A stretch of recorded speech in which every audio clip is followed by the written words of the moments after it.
Hello everyone, welcome back to my channel. Thank you for being here. So today we are going to discuss about OET reading part C. The text name is Smoker's Right to Surgery. Okay, so let's go for the first question. The first question is, what possible reason does the writer give for refusing current smokers the opportunity for surgery? क्या possible reason दे रहा है writer कि smokers को हमें opportunity नहीं देनी चाहिए surgery के लिए? ऐसा क्या पॉसिबल रीज़न देगा राइटर, ये हमें टेक्स्ट में पता लगेगा। एक हिंट के लिए हमें ऑप्शन पढ़ लेते हैं। The negative effect seen in a systematic research, कोई सिस्टमैटिक रिसर्च अगर हुई होगी तो उसके बारे में उसमें कोई नेगेटिव इफेक्ट्स दिखाए होंगे। अगर कोई बात ऐसी हुई है टेक्स्ट में, पढ़ के पता लगेगा। The overall increase cost to the hospital system, कह रहा है कि अगर स्मोकर्स की हम सर्जरी करेंगे तो ओवरऑल जो है कॉस्ट इंक्रीज हो जाएगी हॉस्पिटल सिस्टम की।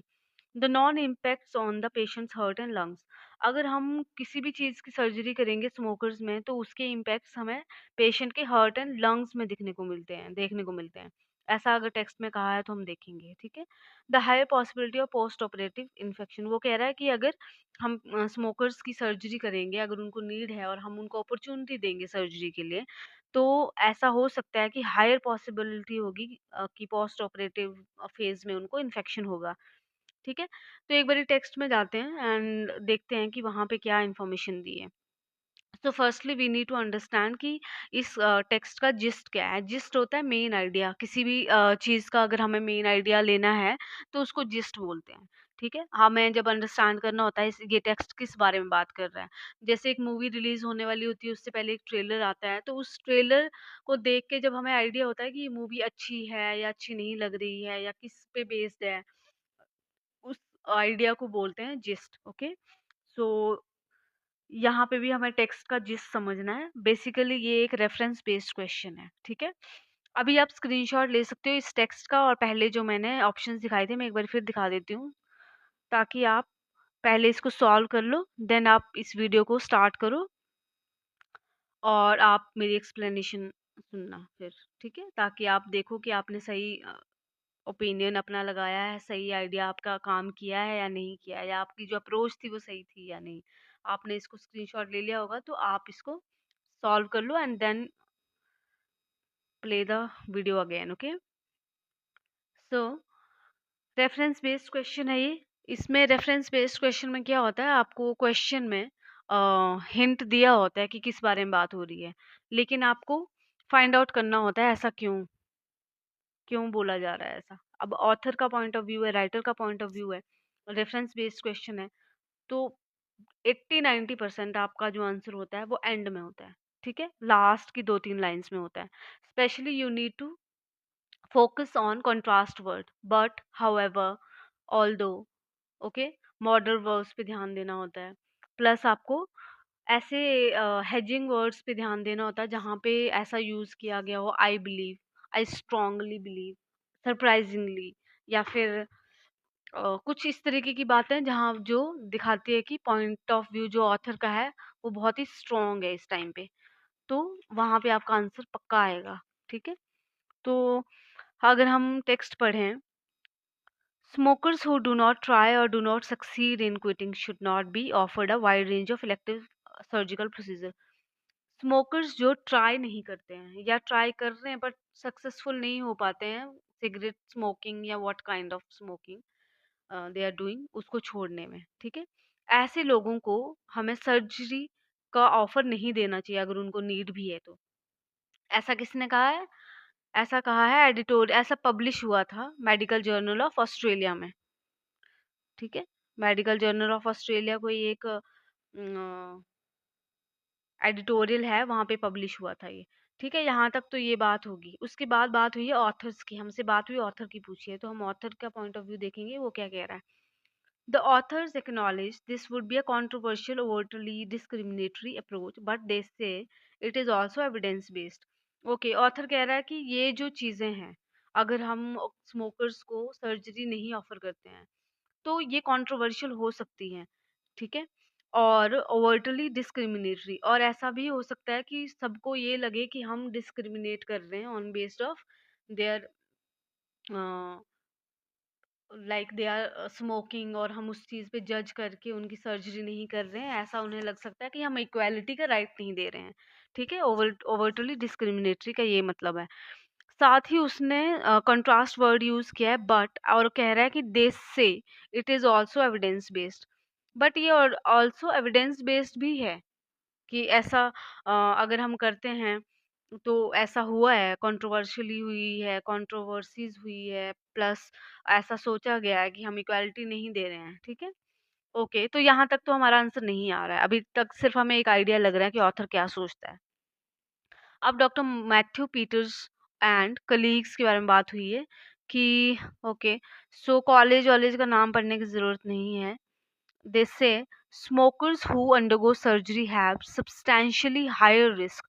ये कह रहा है डॉक्टर मैथ्यू पीटर और उसके जो कलीग्स हैं, वो कह रहे हैं कि जो स्मोकर्स सर्जरी करवाते हैं उन्हें हायर रिस्क रहता है, सर्जरी की आउटकम अच्छी नहीं रहती है, पोअर रहती है। इसलिए देयरफॉर, इसलिए consume more health care resources. Okay, more health care resources की बात यहाँ पे हुई है, बट हमारे ऑप्शंस में क्या बात हुई थी कि वो इंक्रीज करते हैं कॉस्ट हॉस्पिटल की, बट ऐसा नहीं बोला है, उसने बोला सोर्स हमारे ज़्यादा यूज होते हैं। तो ये हमारा बी ऑप्शन एलिमिनेट होता है। ठीक है, अभी तक किसी सिस्टमैटिक रिसर्च की बात नहीं हुई है, तो अभी तक ये भी रडार पे ये कि ये रॉन्ग ऑप्शन है। Okay, so then non smoker, वो कह रहा है कि अगर कोई स्मोकर सर्जरी करवाता है तो वो एक तो हाई रिस्क पे रहता है, एक तो सर्जरी के आउटकम अच्छे नहीं रहते, प्लस जो रिसोर्सेज है वो ज़्यादा यूज होते हैं देन नॉन स्मोकर। अगर नॉन स्मोकर हमारे यहाँ पे सर्जरी करवाएगा तो इतने रिसोर्सेज यूज नहीं होंगे, क्योंकि कॉम्प्लिकेशंस हो सकता है उसमें ज़्यादा होंगी, तो फिर रिसोर्सेज मशीन ज़्यादा यूज होंगी। ठीक है, अब यहाँ तक तो बात हुई है ये सरप्राइजिंगली। ओके, सो ये पॉइंट ऑफ व्यू जो है ये है ऑथर का। ठीक है, surprisingly, I believe, I strongly recommend, या फिर इस तरीके की जितनी भी बातें होती हैं वो होती हैं ऑथर की। ओके, सो यहाँ से नीचे अगर हम पढ़ेंगे, these new concerns are not based on cardiac and respiratory risk. Cardiac means वहाँ पे पैराफ्रेज करके दिया हार्ट, रेस्पिरेटरी दिया लंग्स।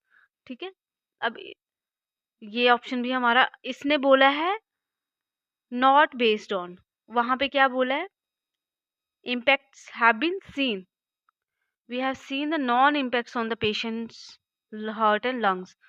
ये भी एलिमिनेट होता है। अब हम लास्ट तक पहुंच गए हैं, बट हमें कहीं सिस्टमैटिक रिसर्च नहीं दिखा है, तो ये भी एलिमिनेट होता है। अब आंसर बचता है डी, बट डी कैसे, ये हमें देखना है। ठीक है, okay, let's go back to the text. अब सिर्फ देखो, यहाँ पे देखो उसने बोला है यहाँ के बाद based on not based on cardiac and respiratory risk but increase wound infection. Okay, so एक तो बट यूज किया है, ठीक है, दूसरा, एक तो बट यूज किया है, दूसरा increase wound infection. Okay, increase wound infection use किया और बट यूज किया है, तो हमारा आंसर क्या है, higher possibility of post operative infection. हमारा आंसर आ गया लास्ट की लाइन से। इन्फ्रेंस पे मैंने कहा था सबसे एंड में कंक्लूजन में आपका आंसर आएगा, इंक्रीज वुंड इन्फेक्शन। बाकी सारे हमारे हमने आराम से एलिमिनेट कर दिए हैं। कोई सिस्टमैटिक रिसर्च की बात नहीं हुई थी, कोई कॉस्ट की बात नहीं हुई थी, उसने बोला था रिसोर्सेज यूज होते हैं। अगर आप इनडायरेक्टली उसको कनेक्ट करना चाहेंगे कॉस्ट के साथ तो कर सकते हो, बट हमें टेक्स्ट देखना है। ठीक है, कि वो क्या कह रहा है।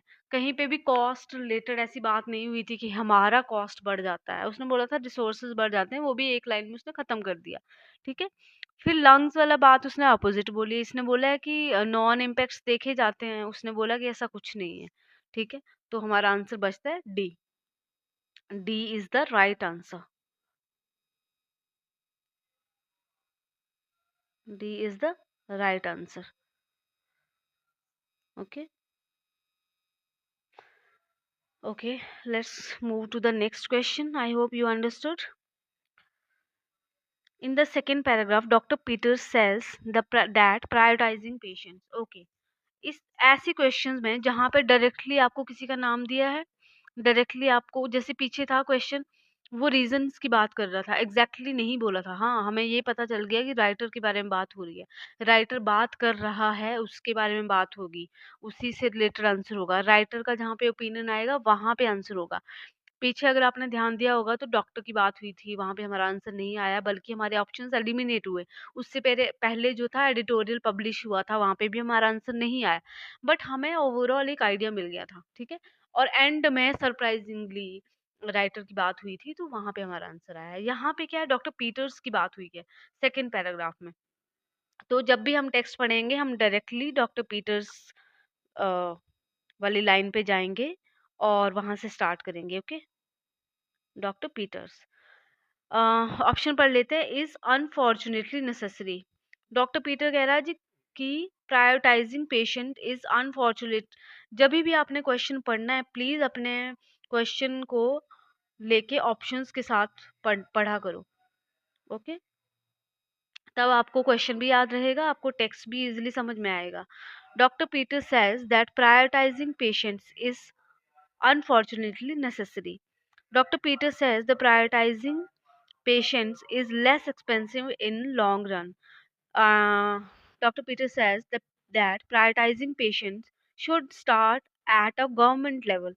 एक में कह रहा है कि इज अनफॉर्चुनेट, ओके, गेसिंग टेक्निक्स भी हमने यूज करें। एक तो यहाँ पे ऑप्शन 3 ही दिए हैं, ऐसा डी में, ऐसा पार्ट सी में नहीं होता है, ऑप्शन 4 दिए होते हैं, बट यहाँ पे अनफॉर्चुनेटली इन्होंने 3 ही ऑप्शन दिए। बट हमारा आंसर इन 3 में से एक होगा, ये 100% गारंटी है, okay?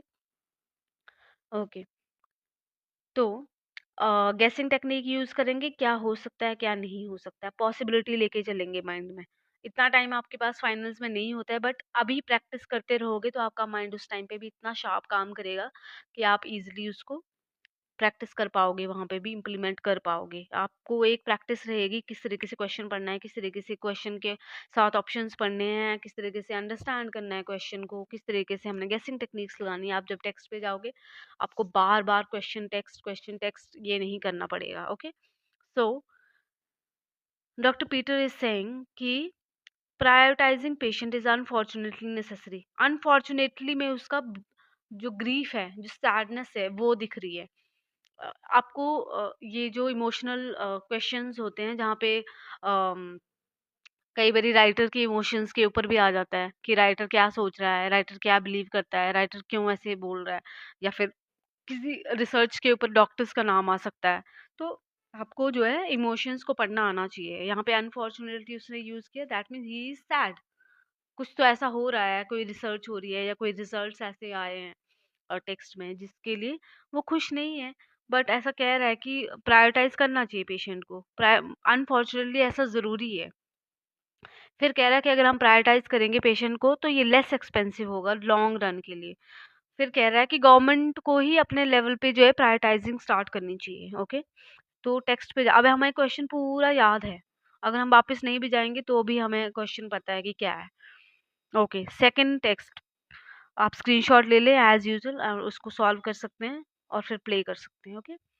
So second text is a random study, okay okay okay, हम सीधे डॉक्टर पीटर का नाम ढूंढेंगे। सो ये डॉक्टर पीटर का नाम यहाँ पे है।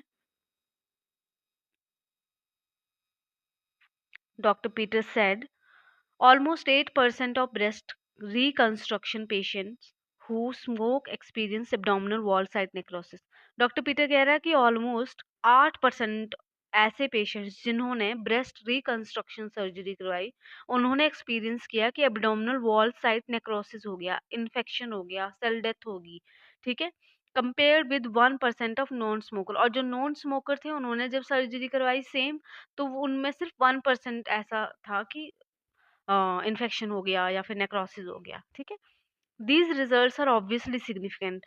ये इतने सिग्निफिकेंट थे, मतलब विजिबली दिख रहे थे कि कितना डिफरेंस है 8% और 1%, ठीक है? ऐसे पॉइंट्स में नहीं है कि भाई 0.08 0.07 कुछ इस तरीके का नहीं है। क्लियरली 8% और 1% ऐसा डिफरेंस है, 7% का डिफरेंस है, ठीक है? तो सिग्निफिकेंट है, विजिबली दिख रहा है। He believes, okay, so he believes किसकी बात हो रही है? डॉक्टर पीटर की बात हो रही है। That it's much better that the prioritization occur on the basis of good evidence, okay? So एक ऑप्शन हमारा एलिमिनेट होता है, गवर्नमेंट वाला। उसने क्या बोला था? Prioritisation should be started at a government level, लेकिन टेक्स्ट में क्या बोला है कि एविडेंस बेस्ड स्टार्ट होना चाहिए, तो हमारा ऑप्शन सी जो है एलिमिनेट हो जाता है। Okay, he believes that it is much better that prioritization occur on the basis of good evidence rather than on a whim or a some political influence. Okay, उसने बोला है कि जो पेशेंट की प्रायोरिटाइजेशन है वो एविडेंस पे होनी चाहिए, मतलब आपके पास कुछ एविडेंस, स्ट्रॉन्ग एविडेंस होने चाहिए, ना कि एक सडन डिसीजन आपने ले लिया किसी बात को देख के, किसी चीज को देख के। विम होता है एक sudden sudden thing, sudden decision. Okay, और सम पॉलिटिकल इन्फ्लुएंस, किसी पॉलिटिकल इन्फ्लुएंस पे आके या फिर किसी सडन डिसीजन को लेके आपको प्रायोरिटाइजेशन नहीं करनी है, बट आपके पास गुड एविडेंस होना चाहिए, ऐसा डॉक्टर पीटर कह रहे हैं। फिर नेक्स्ट वो कह रहा है if there was a health care system, आपका आंसर यहाँ तक आ चुका है, ठीक है, बट फिर भी मैं नीचे का पढ़ लेती हूँ एक बारी, जो 2-3 लाइंस बची है। If there was a health care system that had everything patients need and want immediately, यहाँ पे भी गवर्नमेंट वाला सीन आ रहा है, ठीक है, जो गवर्नमेंट बेस्ड जो प्रायोरिटाइजेशन की बात करी थी, यहाँ पे ये कह रहा है कि अगर हमारे पास ऐसा कोई हेल्थ केयर सिस्टम होता कि जहाँ पे पेशेंट को जो चीज़ चाहिए वो उसे मिल जाती इमीडिएटली, तो इस तरीके की प्रॉब्लम नहीं आती, but we don't have that, but हमारे पास ऐसा सिस्टम नहीं है, and as far as I am aware no country truly does, और जहाँ तक मुझे पता है ऐसा किसी भी कंट्री में नहीं होता है। You have to determine priorities, you need to understand, you need to fix, you need to select your priorities, Peter says। ठीक है, अब आंसर हमारा पहले ही आ चुका है, लेट्स डू एलिमिनेशन फर्स्ट। तो यहाँ पे एक तो पहले 3 ऑप्शन है, एक हमने निकाल दिया है। इज लेस एक्सपेंसिव, कहीं पे एक्सपेंसिव की बात हुई है? नहीं हुई है, तो हमारा ऑप्शन बी भी एलिमिनेट होता है। Is unfortunately necessary is the right answer. Okay, क्योंकि वो बार बार यही कह रहा है कि आपको एविडेंस बेस प्रायोरिटाइजेशन करनी चाहिए पेशेंट्स की, आपको पता होना चाहिए। उसने एग्जाम्पल भी दिया पहले कि 8% हमारा जो स्मोकर्स थे उनकी सर्जरी करने पे इन्फेक्शन हो गया, then when compare to non smoker 1% था। तो ऐसे आपका जो है एलिमिनेशन टेक्निक से आपका आंसर आ गया है। अब एक लास्ट क्वेश्चन हम करेंगे क्योंकि ये इसी से रिलेटेड है, तो ये एक लास्ट क्वेश्चन हम कर लेते हैं। In the second paragraph the writer uses the term, okay, जब भी इस तरीके की कोई टर्म यूज होती है, कोई रेफरेंस, कोई फ्रेज यूज हुआ होता है, तो प्लीज आपको ये अंडरस्टैंड करना बहुत जरूरी है कि मान लो फाइनल्स में आपको किसी इडियम का, किसी फ्रेज का अगर आपको मतलब नहीं पता, तो ऐसा नहीं है कि आपको हर चीज का मतलब पता होना जरूरी है। आप एक जनरल आइडिया लगा सकते हो, आप गेसिंग टेक्निक यूज कर सकते हो, आप अपने उस फ्रेज को जहाँ पे आपको लग रहा है, पहले तो अगर आपको समझ ही नहीं आ रहा तो एलिमिनेशन टेक्निक यूज करो, एलिमिनेट करना शुरू कर दो अपने ऑप्शंस को। आपके पास जब 1-2 ऑप्शंस बचते हैं, उसमें आपने क्या करना है, जहाँ पे आपको वो ऑप्शंस दिख रहे हैं टेक्स्ट में, वहाँ पे उस फ्रेज को लगाना शुरू कर दो। आपको एक जनरल आइडिया हो जाएगा, पीछे टेक्स्ट जो आपने पढ़े हैं उसके अकॉर्डिंग ये इन्फॉर्मेशन सेट बैठ रही है या नहीं बैठ रही है। आपको गेसिंग टेक्निक से भी आपको आंसर मिल जाएगा, ठीक है। तो ऐसा घबराना नहीं है कि आपको इसका मतलब नहीं पता, तो how you are going to solve the question, ऐसा नहीं है। और हमेशा याद रखना इडियम, जो फ्रेज वाले इडियम्स होते हैं, एक तो लेक्सिकल क्वेश्चंस होते हैं, it, this, she, he, those, they, ये वाले क्वेश्चन में तो आपको पीछे आंसर मिलेगा 1-2 लाइन, बट ऐसे जिसमें फ्रेजेस हैं उसमें आपको नेक्स्ट सेंटेंस में आपको क्वेश्चन मिलता है, आंसर मिलता है, सॉरी। ओके, इस पे भी एक डिफरेंट वीडियो बनेगी, बट अभी के लिए क्योंकि यहाँ पे ऑन अ विम आपको क्वेश्चन है, तो मैं इसलिए बता रही हूँ। So the writer uses the term on a whim to show the Peter's belief. Okay, Peter का बिलीफ क्या है, पीटर क्या समझ रहा है, कि पीटर क्या कहना चाहता है, उसके अंदर की क्या फीलिंग है, वो ऑन अ whim क्यों बोला उसने ऐसा, ठीक है, ये हमें समझना है। तो ऑप्शन पे जाते हैं, the further research should be carried out.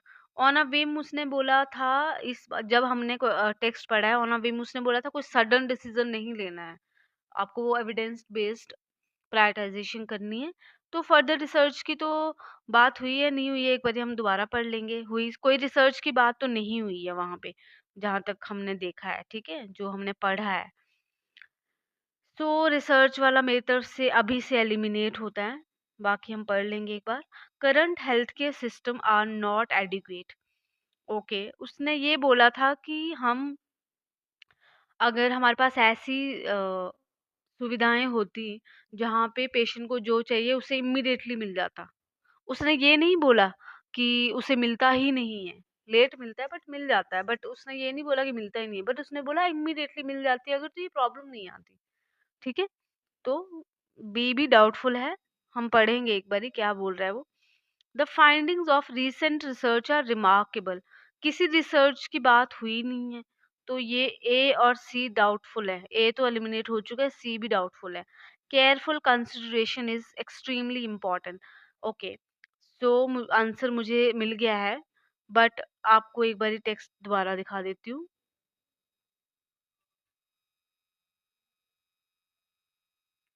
देखो विम की बात उसने क्यों करी है। उसने ये बोला है कि गुड एविडेंस के बेस पे प्रायोरिटाइजेशन होनी चाहिए, ना कि एक सडन डिसीजन पे प्रायोरिटाइजेशन होनी चाहिए कि भाई आपने कुछ सुनी स्टेटमेंट, आपने कुछ देखा, आपने कोई एक दो पेशेंट देखे और उसमें ऐसा आपको लगा कि बहुत ज़्यादा इन्फेक्शन हो गया या कुछ हो गया, तो कोई साइड इफेक्ट्स हो गए, एक दो पेशेंट को देख के आपने सडन डिसीजन नहीं लेना। आपके पास गुड एविडेंस, स्ट्रॉन्ग एविडेंस होने चाहिए, बहुत सारी ऐसी केसेस होने चाहिए जिससे आप ये डिसाइड कर सको कि यस इनका सेम बैकग्राउंड था और कोई भी और बीमारी नहीं थी जिसकी वजह से आपको लगता है कि इन्फेक्शन हो सकता है। तो अगर स्मोकिंग वाला ही एक पार्ट है और पर्टिकुलरली कोई सेम सर्जरी हुई है किसी की, बहुत सारे केसेस में, तो अगर उनका ऐसा रिजल्ट है वोंड इन्फेक्शन का, वो एक गुड एविडेंस है। या फिर वॉट एवर रिसर्च में जो जो वेरिएबल ये यूज करते हैं, ठीक है। बट विम क्यों यूज किया उसने? सडन नहीं करना है, उसने ये बोला है। एक केयरफुल आपको वो करना है, कंसिडरेशन रखनी है। केयरफुल मतलब सोच समझ के, ना कि किसी पॉलिटिकल इन्फ्लुएंस के अंडर आके। अब इस पूरे से यही समझ में आता है, if there was a health care system, ये हमने पढ़ लिया है कि उसने बोला है, यही बात बार बार रिपीट करी है उसने कि ऐसा कोई सिस्टम होता है कि पेशेंट को कुछ चाहिए हो उसे इमीडिएटली मिल जाए तो ये प्रॉब्लम नहीं आती। उसे लगता है कि ऐसा सिर्फ मेरी कंट्री में नहीं बट किसी भी कंट्री में ऐसा नहीं है कि पेशेंट को अभी कोई चीज चाहिए और अभी मिल गई हो, उसे ऐसे लगता है। ठीक है, तो you have to determine the priorities. ठीक है, ये पीटर ने कहा है। तो हमारे टेक्स्ट में ये सारी इन्फॉर्मेशन है। तो देखो अब आप खुद एलिमिनेट करके देखो कि कहीं पे रिसर्च उसने मेंशन करी है कि हमने ये रिसर्च की थी या ये किया था। नो, कोई रिसर्च की बात नहीं हुई है। Option A is eliminated, option C is eliminated. Current health care system are not adequate, उसने ये नहीं बोला कि एडिक्वेट नहीं है, उसने ये बोला कि इमीडिएटली नहीं मिलता पेशेंट को जो चाहिए होता है। Careful consideration is extremely important, ये उसने बोला था इनडायरेक्टली, जब वो ये कह रहा था कि आपको जब भी ऐसा कोई डिसीजन लेना है तो आपको केयरफुल होना चाहिए, आपको सडन डिसीजन नहीं लेना चाहिए, आपको पॉलिटिकल इन्फ्लुएंस में नहीं आना है, आपको एविडेंस होने चाहिए तभी आप कोई डिसीजन लो। वरना वो जो मैंने बोला था ओवर्टली डिस्क्रिमिनेटरी जो टर्म यूज हुई थी, फिर कंट्रोवर्सी वाली टर्म यूज हुई थी, फिर ये सब कुछ होगा। ठीक है, पार्ट सी अगर आपको टफ लगता है तो इस तरीके से अपनी लैंग्वेज में भी आप समझ के, टेक्स्ट को पढ़ के आप अंडरस्टैंड कर सकते हो, धीरे धीरे प्रैक्टिस कर सकते हो। फिर आप इतने अच्छे हो जाओगे रीडिंग पार्ट सी में कि आपको इतना टाइम नहीं लगेगा। ईच क्वेश्चन को 2 मिनट्स देने हैं। आप एक टाइमर सेट करके प्लीज रीडिंग किया करो। जैसे पार्ट ए के लिए 13 मिनट लगा लिए, पार्ट बी के लिए आपको सिर्फ 12 मिनट्स लगाने हैं। समटाइम अगर कम में हो जाता है तो आपको प्रूफ रीडिंग भी करनी है। और आपको पार्ट सी में ईच क्वेश्चन को 2 मिनट्स देने हैं, 16 मिनट्स ईच टेक्स्ट। ओके, तो 32 मिनट्स में आपके बोथ पार्ट्स ही होने चाहिए। अभी आप प्रैक्टिस कर रहे हो तो प्रैक्टिस में आप बेशक टाइम दे दो एक दूसरे अपने आप को कि आप क्या समझ रहे हो टेक्स्ट को, कैसे आप क्वेश्चन को एलिमिनेट करना सीख रहे हो, अभी कैसे कर रहे हो आप एलिमिनेट, तो आप उसको प्रैक्टिस में ज़्यादा टाइम ले सकते हो। लेकिन जब आप पूरी रीडिंग सॉल्व करने लगते हो ना, तब आप टाइमर लगा लो। फिर जब आप प्रैक्टिस टाइम अलग है, और जब आप ये मॉक टेस्ट अपना ही कर रहे हो, जैसे आप दिन में 2 रीडिंग करते हो, तो प्लीज़ 2 रीडिंग में तो आप टाइमर लगाओ। ठीक है, प्रॉपर टाइमर लगाओ। लेकिन जो आप प्रैक्टिस करोगे पार्ट सी, मान लो आपको समझना है, अच्छे से डिटेल में समझना है, तब आप थोड़ा एक्स्ट्रा टाइम ले लो। इस तरीके से अपनी लैंग्वेज में समझो क्वेश्चन क्या है, आपको ऑप्शंस में क्या दिया है, एलिमिनेट करने के लिए एक-एक वर्ड पे ध्यान दो। अ, पार्ट सी में ऑथर का पॉइंट ऑफ व्यू, ऑथर की इमोशंस, नेगेटिव बोल रहा है वो, ऑथर खुश है, ऑथर नाराज़ है, ऑथर सैड है, फ्रस्ट्रेटेड है, या किस तरीके की वाइब है ऑथर की, वो आपको समझना बहुत ज़रूरी है, ओके? फिर अ, जो रिसर्च हो रही है उसमें 2 रिसर्चर्स के बीच में कैसा रिलेशन है, एक रिसर्चर पिछले रिसर्च के बारे में क्या कह रहा है, इस तरीके से आपको समझना बहुत इम्पोर्टेंट है। और आपको फाइनल में सिर्फ इसी बेस पे क्वेश्चन आएँगे। लेक्सिकल 4 क्वेश्चन होंगे, आपको 4 क्वेश्चन पक्के करने हैं अपने, और उसके बाद आपको ये 2 पर्सन पे बहुत ध्यान देना है, ये author, writer and these researchers. आपके पार्ट्स ही सॉल्व। अगर आप इस तरीके से करोगे तो डेफिनेटली आपका क्लियर होगा ओईटी। ओके, सो आज के लिए इतना ही। I hope you have understood and liked my video, so please do subscribe for more video.